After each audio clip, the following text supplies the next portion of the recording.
তোমার ভাড়া কত হইলো? 10 টাকা দাও। 10 টাকা। হ্যাঁ। পকেট কই? দাঁড়াও দিতাছি। এই যে দাও তো কোনটা কি কয় তোমার ভাড়া কোনটা 10 টাকা নোট ওইটা তুমি টান দিয়া নাও। 10 টাকা নোটটা নেবো।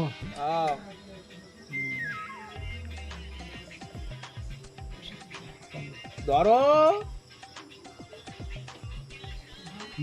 নিলাম। তো একটা কাম করো, আমার কাছে না তুমি 10 টাকা নোটটা আমারে দাও, 100 টাকা নোটটা নাও, আমারে 10 টাকা রাইগা 90 টাকা দাও। কি